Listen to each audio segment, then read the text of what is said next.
Et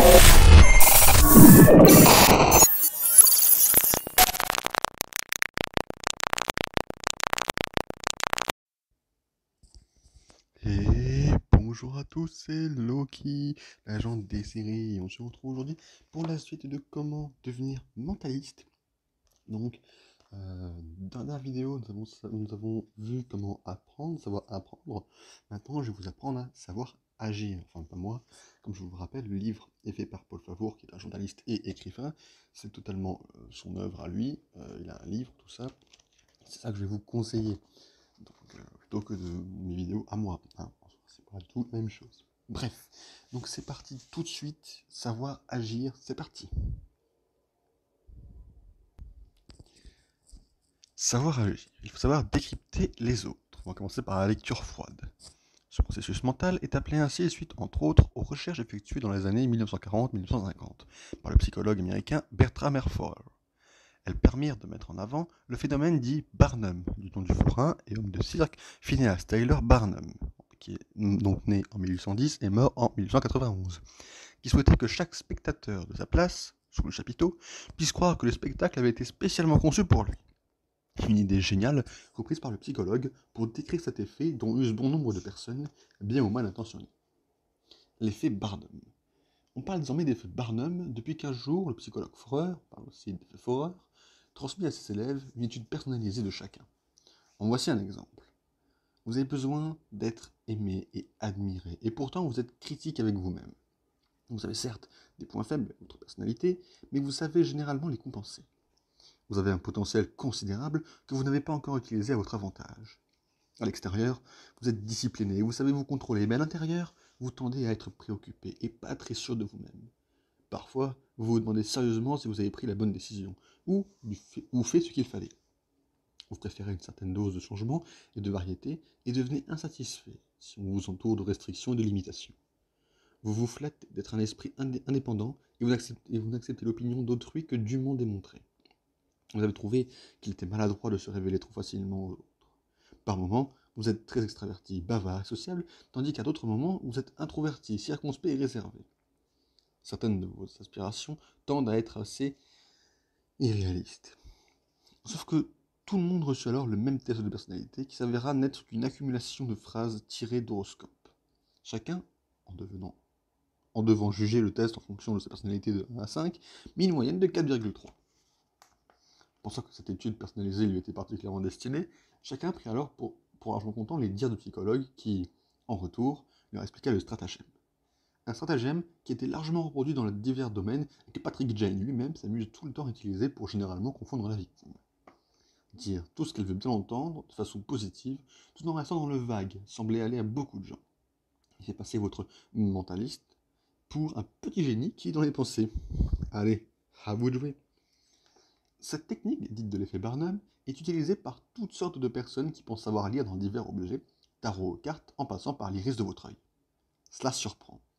Certaines personnes sont sorties de ces rendez-vous complètement estomaquées. Le tarologue ou l'iridologue leur avait parlé de choses très intimes, très personnelles, connues d'elles seules. J'ai pas bloqué les notifications. C'est mal ça. Excusez-moi. Comment était-ce Dieu possible? Il ne s'agit pas particulièrement d'un contact extrasensoriel du mentaliste avec l'au-delà, non. Il s'agit juste d'une coordination de la première vision du mentaliste avec son interlocuteur, sa façon de se tenir, de se mouvoir, de répondre, de rester en retrait, etc. Je vais mettre pause histoire de bloquer les notifications, mais je reviens. Pour info, ça fait très longtemps que je fais des vidéos, ça fait quasiment 2 semaines que j'en ai pas tourné une seule, donc pour prendre bien les habitudes. Donc, je disais, excusez-moi. Dans cette observation lente, le mentaliste recueille certains éléments essentiels pour intervenir sur d'autres niveaux en fonction de statistiques ou de bases de données liées au comportement humain. Dans l'épisode 211, la promo 95, Rose Colored Glasses, Jane découvre une petite étiquette blanche qui dépasse de la robe de la victime. Il s'agit du prix de la robe. Il déduit de cette observation que le couple Vickers se rendait certainement à une fête dans un endroit auquel il n'était pas habitué et que la femme avait fait l'effort de mettre une robe qu'elle venait d'acheter pour l'occasion.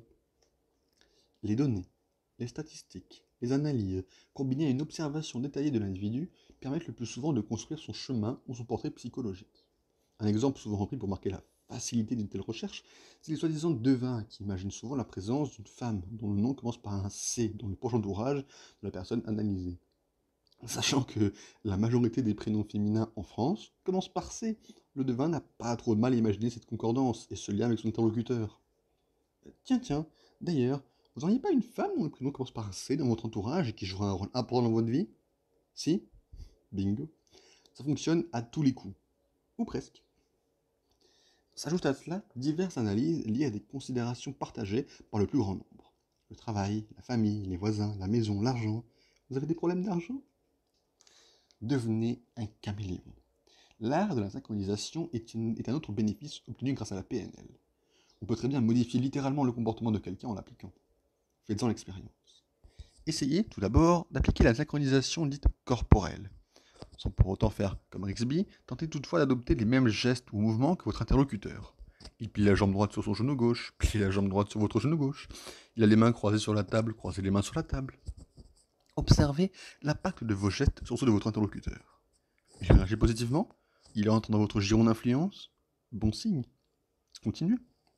Essayez d'adopter le même débit de parole ou la même humeur que votre correspondant. S'il bougonne, bougonnez.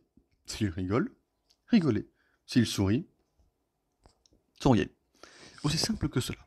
De quoi appâter votre contact du genre. Pour une discussion professionnelle ou amicale, amoureuse ou d'autres entretiens, faites-en aussi l'essai. Si vraiment vous n'êtes pas convaincu, il vous reste la synchronisation verbale. Là, il s'agit d'employer le même registre lexical. Les champs lexicaux sont les champs les plus beaux pour détourner la phrase d'Alfred de Musset. S'il est vulgaire, soyez vulgaire à votre tour. S'il est doux comme un agneau, soyez tout aussi délicat. Devenez un caméléon.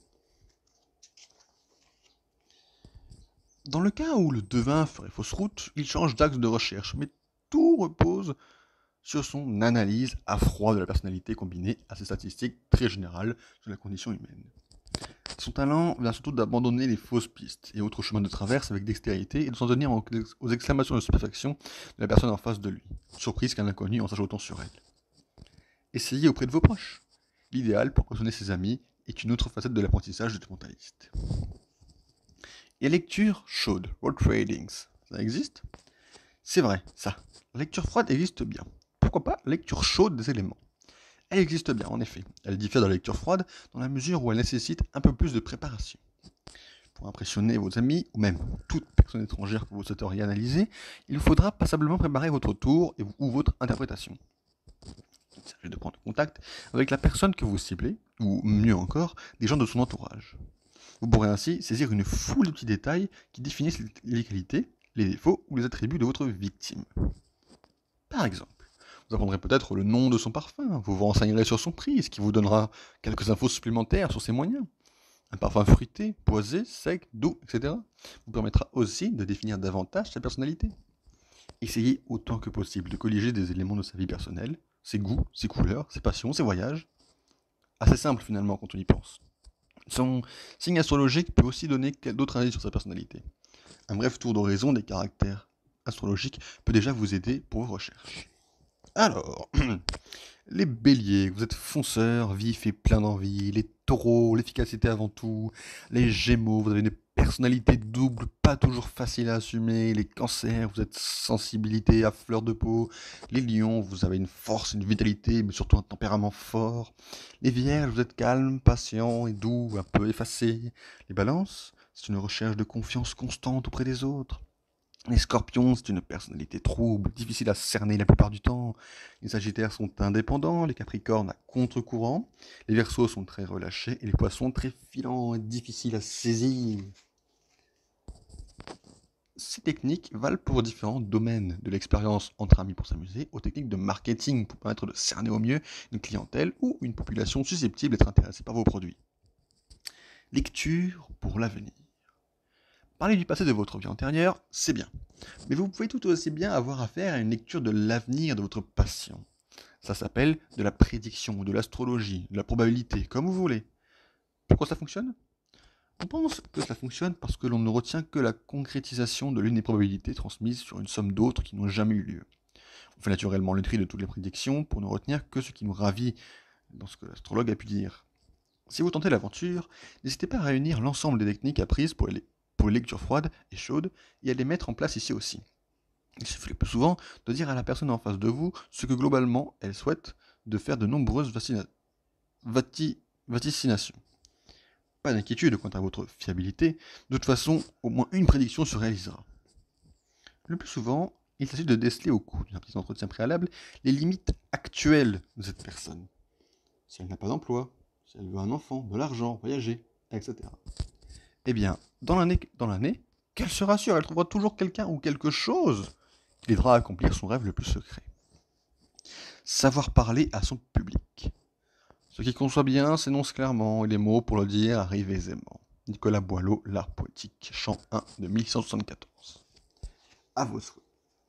Le but à atteindre, voilà votre seul objectif. Ce que vous visez. Mais, comment le visez-vous? Petit exercice. Vous voulez présenter un projet à quelqu'un. Représentez-le vous sous son aspect visuel.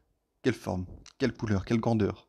Ensuite, essayez de saisir le son qui l'accompagne. Le calme, la torpeur, et enfin les moyens physiques de l'approcher. L'odeur qu'il a, la sensation qu'il procure au toucher, doux, lisse, rugueux. Un moyen d'approche sera plus important, plus développé chez vous naturellement. À vous de saisir ce moyen, cette ambiance, et de foncer, puisque désormais, vous avez un objectif à atteindre, et vous en avez fait une bonne représentation. Autre technique, plutôt convenue et déjà éprouvée, écrivez. Sur un carnet, un papier, une feuille blanche, un tableau, inscrivez là le but à atteindre. La formulation écrite permet de figer la recherche. L'usage de la métaphore. La métaphore est une image. Les férus de poésie l'adorent. Cette figure de rhétorique permet une communication analogique apte à rapprocher deux éléments complètement différents pour faire ressortir de façon incongrue des notions apparemment sans rapport. Tout un art. Ainsi, Paul Éluard s'est amusé à comparer la Terre, belle comme une orange. Métaphore extrême. A l'inverse, l'un des pères de la PNL, Milton Erickson, conseillait, lui, disait de la métaphore avec parcimonie et délicatesse, histoire de ne pas troubler le public réceptif et de dissimuler les ficelles de l'opération. Il s'agit, en quelque sorte, de faire jouer l'imagination, de débloquer l'intellect de votre interlocuteur et de lui faire entendre une autre musique. On prend souvent l'image des contes pour faire passer un message. Jean de La Fontaine, au premier degré, raconte des histoires d'animaux, mais au second degré, il parle des travers des hommes. Là est la métaphore, ou la comparaison, c'est selon. Il s'agit pour vous de développer une série de métaphores dans votre discours. Pas de cours à suivre pour cela. Vous vous entendrez certainement dire, c'est comme. Cette comparaison est déjà une métaphore. Choisissez-les le plus élégamment possible pour attirer discrètement l'attention de votre interlocuteur et qu'il soit réceptif, intéressé, voire un peu surpris. Le chemin intellectuel de votre correspondant doit par la suite suivre le chemin retour, à savoir partir de l'image et revenir à la proposition première, la réalité, des animaux de La Fontaine au trait de caractère de l'être humain. Soyez sympa. La sympathie est un agréable sentiment qui sert énormément pour attirer à soi les gens et à mieux les manipuler par la suite. Regardez l'ami de Jane, avec son petit pas de danse dans l'épisode 216, quand il entre dans le bureau du CBI, il devine que Lisbonne est triste depuis la mort de Bosco. Un sourire en coin, une mèche bien coiffée, son gilet de costume, cet homme respire la sympathie à plein nez. Exactement la même technique d'approche pour le commercial qui vend ses produits spéciaux dans les supermarchés. Il n'a pas une blouse blanche ou une tenue négligée, non, il porte une tenue un peu plus habillée, il fait bonne impression, est fort aimable. Mettre les formes joue aussi bien dans votre approche. C'est ainsi qu'on accroche le chaland. Et ensuite, on l'enferme. Idem pour les rentrées à domicile. Une femme reçoit chez elle, sert un thé à ses convives, des petits gâteaux, et oh, comme par hasard, le moule à gâteau utilisé en plastique est en vente à un prix très attrayant. D'ailleurs, tiens, rien que pour vous, on va faire un prix d'amis. Comme c'est sympathique. Je ne vous connais pas, mais voilà, c'est le cœur qui parle. Faites attention, vous pourriez repartir avec un moule à gâteau, voire plusieurs. L'art de la question. Lorsque Patrick et Jane commencent un entretien, avez-vous remarqué qu'il commence la plupart du temps par une question? L'art de la conversation passe bien souvent par l'art du questionnement. On cherche à en savoir le plus possible dès qu'on rencontre quelqu'un. C'est un moyen comme un autre d'ouvrir le champ des possibles et de ne pas s'enfermer dans une discussion et de prendre le pouls de la situation. En effet, si vous arrivez bille en tête avec un discours préétabli, ça n'est coûte que coûte, soyez sûr que vous échouerez dans votre quête de capter l'attention du public. Il s'agit de faire jouer son sens de l'observation une fois de plus. Là où les questions peuvent justement désamorcer une petite appréhension de part et d'autre, mettre un peu de liant. Où voulez-vous en venir? Êtes-vous sûr de ce que vous affirmez? Dites-moi, d'où vous est venue l'idée? Peut-on vraiment y arriver de cette manière? L'origine et le but de notre recherche peuvent nous aider à poser nos questions. Nous serons tous d'accord pour reconnaître ce talent du questionnement à Patrick Jane. Il n'a pas son pareil pour détourner l'attention, créer une petite asynchronisation préalable pour rétablir le contact juste ensuite en faisant une petite blague, une remarque anodine et surtout, donc, en posant une question essentielle. Essayez immédiatement dans votre entourage. Cet art du questionnement est vieux comme le monde. Déjà, le philosophe Socrate et ses disciples, au temps de la Grèce antique, pratiquaient ce moyen pour faire accoucher les uns et les autres de leurs pensées, les plus secrètes ou les plus enfuies. N'est-ce pas là l'un des moyens également utilisés par les praticiens afin de commencer une thérapie avec leurs patients? Cet art est celui de la maïeutique. Si vous dites que vous avez choisi ce livre d'un tel et pas de X, Socrate vous demandera « Pourquoi pas X ?» C'est ainsi qu'on avance par le biais de la question. Socrate ne disait-il pas « Je sais que je ne sais rien » D'ailleurs, regardez. Comment vous avez introduit le propos de Socrate? Eh bien, par une question. La question aide à progresser par les chemins de traverse et découvre les différentes connexions possibles entre toutes ces croyances. Découvrir que ce sont des croyances, d'ailleurs, fait partie du processus. Ce X peut être intéressant pour notre réflexion. Maintenant, plus tard, on ne sait pas. Avons-nous jamais cherché à le comprendre? C'est le début d'un questionnement qui, peut-être, nous confirmera dans notre choix d'un tel, mais au moins le choix sera entier. La démarche socratique s'appuie sur des questions brèves. Il ne s'agit pas non plus de se perdre en longs palabres. Il suffit de regarder comme il s'amuse à critiquer les longs discours du grand Périclès et ses formules de rhétorique pour voir que la brièveté lui sied. L'un des credos de Socrate a été de lutter contre les sophistes, ces faiseurs de beaux discours. Il cherche à les contredire, à monter les ficelles rhétoriques. On ne voit pas mieux aujourd'hui dans les émissions satiriques de la télévision qui s'amusent à décrypter les propos de nos hommes politiques qui n'hésitent pas à pratiquer le copier-coller. Le principe, aussi du questionnement socratique, est de provoquer chez son interlocuteur un tri naturel dans ses réponses. On s'aperçoit ainsi bien vite du fond de nos insertions et de leurs limites. L'un des autres principes de la pensée socratique cherche ainsi à produire la vérité par soi-même et non cacher derrière des circonvolutions. Un peu comme ce mot savant. Il instaure les règles du dialogue, discours à deux, littéralement parlant face à face avec son interlocuteur, contredisant le monologue discours sans aucune efficacité. C'est précisément cette force que l'on souhaite trouver dans la parole mentaliste. Il y a dialogue qui vient titiller la conscience de l'interlocuteur. Il faut que ça gratte. Les philosophes, comme le mentaliste, doivent pousser les uns et les autres dans leur dernier retranchement, aller là où, justement, on n'ose plus ouvrir la porte. C'est un long travail, usant, fatigant. Prévoir les litres de café et de jus d'orange et vous lancer dans l'arène de cette joute. Mais de ce travail naît l'avènement d'une conscience de soi, efficace, même si l'on souhaiterait parfois la laisser recouverte. Cette magnétique est primordiale pour quiconque. Ce n'est plus juste un jeu entre vous et votre interlocuteur, entre vous et moi. C'est une question d'honnêteté intellectuelle et morale. Il faut établir la vérité au risque de se perdre dans le mensonge. Devenez socratique. Quelques citations de Socrate pour faire avancer la machine intellectuelle de chacun, nous perturber et nous remettre sur le droit chemin. La sagesse commence dans l'émerveillement. Les gens que l'on interroge, pourvu qu'on les interroge bien, trouvent d'eux-mêmes les bonnes réponses. Le mal vient de ce que l'homme se trompe au sujet du bien. Vous pouvez cacher aux autres une action répréhensible, mais jamais à vous-même. Le temps, malgré tout, a trouvé la solution, malgré toi. Ce que tu veux me dire, est-ce vrai? Est-ce bien? Sinon, je ne veux pas l'entendre. De là à dire que nous devrions tous être et philosophes et mentalistes pour pouvoir avancer dans leur vie respective, il n'y a qu'un pas.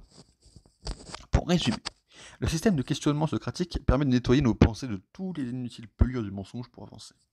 En tant que mentaliste, cela vous permet surtout de prendre la main sur la conversation, de la mener à votre avantage et de découvrir un maximum d'informations concernant votre interlocuteur. La réaction de votre interlocuteur, on le voit très facilement, est soit positive, il est heureux de découvrir une nouvelle vie, soit très négative et il vous en veut terriblement. La vérité trouble et peut rendre très agressif. Dans la série The Mentalist, on l'observe bien souvent. Patrick Jane est à deux doigts de se prendre un coup de poing au visage. Notre amour-propre, en tant qu'interlocuteur du mentaliste, en découvrant la vérité, en prend un sacré coup au moral. Il s'agit pourtant de se maîtriser sur les chemins de la connaissance, de ne pas perdre pied. Facile à dire, vous me direz, lorsqu'on vient d'être confondu par Patrick Jane d'un meurtre ou autre crime. Dans d'autres circonstances, moins aggravantes, il s'agit de garder son sang-froid et d'encaisser toutes ces informations. Le rôle du mentaliste est alors d'accompagner l'autre, son interlocuteur, sur ce chemin. En somme, le mentaliste effectue le travail de guide ou de coach. Il débroussaille pour vous et vous permet de le suivre. Ceci sans oublier un point primordial du discours et du dialogue, le but et sa visée. Le but du discours. Lorsque vous vous engagez dans cette démarche interrogative, comme les questions systématiques que pose Patrick Jane au sein de l'unité du CBI, quand il se retrouve en tête-à-tête avec des inculpés, il faut avoir un objectif clair à atteindre. Si vous tournez autour du pot, posez des questions pour poser des questions, cela n'aura aucun effet. Patrick Jane pense clairement démasquer l'auteur du crime. Il avance ses arguments, étaye sa discussion d'éléments, de preuves, de faits qui se connectent les uns aux autres. Intéressant, on y croit. Il s'agit de faire croire à votre interlocuteur ce que vous avancez, même si c'est faux. On l'a vu.